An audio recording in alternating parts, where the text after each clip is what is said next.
We are just now learning what impact last year's devastating Japan tsunami will have on the islands. As more debris washes up on our shores, Native Hawaiians have an opportunity to learn how to become scientists. KITV4's Paul Drews explains. This broken up boat has been in the water a long time. It's covered with barnacles both inside and out.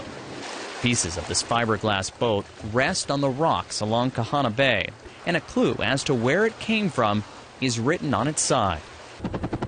When the tsunami struck Japan in March of 2011, it swept out to sea thousands of tons of debris. Boats, plastic, and other floating objects have slowly found their way here, washing up on our beaches after circling around the Pacific. But just what happens to that debris in Hawaii's currents?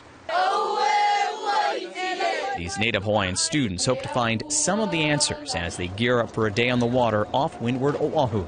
We're actually trying to see where that debris drifts to because we're worried about what our future is going to be like and the next generations coming along.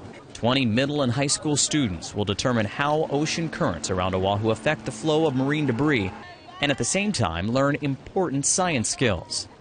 It's part of a program that we're teaching students like how to do research studies. We are engaging students that are from 7th to 12th grade to be Hawaiian scientists and consider different pathways and to know that this is a pathway and to go on to college and prepare them with the skills necessary to be prepared for the rigor of this type of studies. Native Hawaiian students are underrepresented in science fields, so to help more of them make the grade and go on to scientific research, University of Hawaii graduate students work with them as mentors. We're going to release 500 of these blocks. Wooden blocks are released at various locations 17 to 20 miles offshore. And over the next 3 months, information from these floaters will be used to calculate what could happen when the real stuff washes in.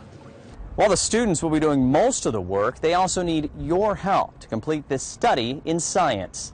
Each of the blocks contains a number and an email address, so if you find one of them, you're asked to let them know where those floaters were found.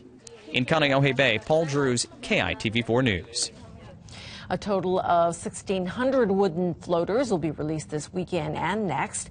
After all the data is compiled, the students will then present their findings at a UH research conference in the spring.